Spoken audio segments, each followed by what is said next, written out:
करके टाइम उनके साथ खुशी मनाई तो उन्हें अच्छा महसूस होगा।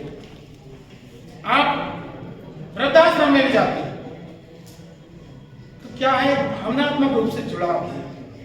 तो मैं चाहता हूं कि जिस तरीके से मैडम अंजलि कटारिया जी काम कर रही हैं अपनी पोस्ट पर रहते हुए बखूबी, इस तरीके से सब लोग आप जब भी जीवन में कामयाबी हासिल करेंगे और किसी अच्छी पोस्ट पर किसी पोस्ट पर जाएंगे तो आप जहां भी रहें हो सकता है वहां भी समाज सेवा कर सकते हैं। यदि आप कांस्टेबल बनते हैं तो जैसे बताया कि कांस्टेबल मैं मानती हूँ कि ऑफिसर से ज्यादा भूमिका निभाते हैं, उनके कंधों पर ज्यादा के लिए समाज के लिए काम कर सकते हैं, क्योंकि सबसे ज्यादा अगर जनता के टच में रहती तो पुलिस है सबसे ज्यादा। और मैंने अभी पिछली बार अभी देख रहा था एक लड़का था, नाम मेरे याद नहीं है, वो लड़का कांस्टेबल था, ड्यूटी के बाद भी समय निकाल करके मलिन बस्तियों में जाकर के 1 घंटा ट्यूशन बच्चों को फ्री ऑफ कॉस्ट पढ़ाता। यदि उस बच्चे को उसके पढ़ाया हुआ बच्चा कोई मालूम थोड़ा ही है कि हो सकता है वो बच्चा जज बन जाए, हो सकता है कोई आईपीएस ऑफिसर बन जाए, कोई डीएम बन जाए, कुछ भी बन सकता है। तो हमें जरूरत है ऐसी सोच पैदा करने की। सब बच्चे अपनी 1-1 घंटे की परिवर्तन पाठशाला चलाएंगे आगे ये सब हमारे एक बार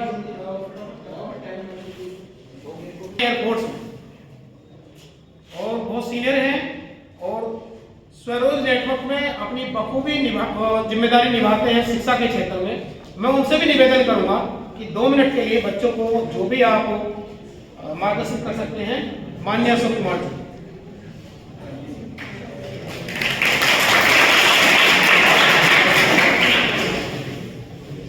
नमस्कार सभी को।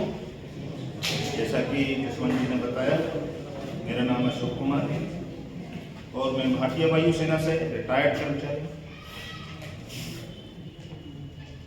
20 साल की उम्र में और फिर वॉलंटरी रिटायरमेंट ले अभी अपना बिजनेस स्टार्ट। तो ये हमारा थोड़ा सा परिचय है। मेरा ये मान कि आपने जो किताबें पढ़ी हैं 6th क्लास से लेके और उत्तर प्रदेश पुलिस कांस्टेबल की सर्विस के लिए तैयारी कर रहे हैं, अगर आपने कक्षा 6 से लेके कक्षा 10 तक की किताबें सही ढंग से पढ़ ली हैं तो मुझे ऐसा नहीं लगता है कि किसी कोचिंग की भी जरूरत पड़ेगी।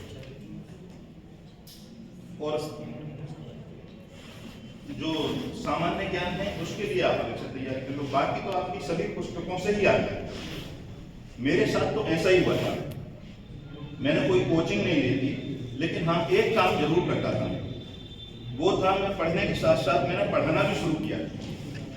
मैं अपने से नीचे वाली क्लासेस को पढ़ाता था। 10th क्लास तक की मेरी किताबें बिल्कुल रटी पड़ी थी सभी सब्जेक्ट, चाहे वो साइंस की थी, चाहे वो इंग्लिश की थी, चाहे वो मैथ की थी। अगर आप उन्हीं किताबों को आप देखते हैं ना कि जब जो है आप कक्षा 6 में पढ़ रहे हैं तो क्या बोलते हैं वो LCM HCF ना, उसको जो है फटाफट घट जाते हैं, हम समझते नहीं।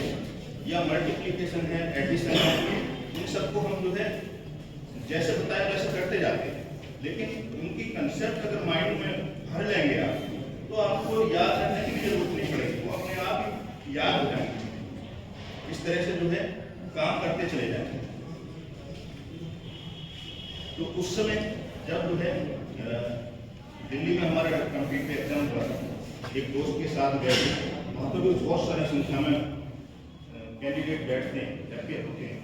750-800 का एक बैच बैठाते हैं, उसमें से जब देखते हैं कि 2 या 3 का ही नंबर आया, 2 या 3 का ही नाम बुला है, उसके बाद मेडिकल में निकल जाते हैं, तो हजारों की संख्या में एक का सिलेक्शन बताया जाए। एग्जाम पूरा इंग्लिश मीडियम में था और जबकि हम हिंदी मीडियम से पढ़े हुए वायुसेना में हैं। किनके रिश्तेदार वायुसेना में हैं या किसके परिवार से वायुसेना में लोग हैं? सिर्फ नाम सुना है, गजब की नौकरी है, सिलेक्शन में कुल सुविधाएं हैं, सुविधाएं हैं। आज की हमें कैंटीन फैसिलिटी मिलती है, पेंशन मिलती है और आज के हमारे परिवार को मेडिकल फैसिलिटी पूरी फ्री मिलती है।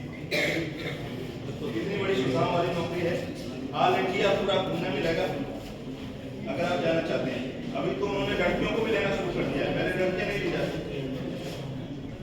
लड़कियां ऑफिसर में भी जा रही हैं और सबऑर्डिनेट क्लासेस में भी जा रही हैं। तो indianairforce.in पे जाके सर्च कर सकते हैं, बहुत सारी चीजें हैं। तो अभी मैं अपने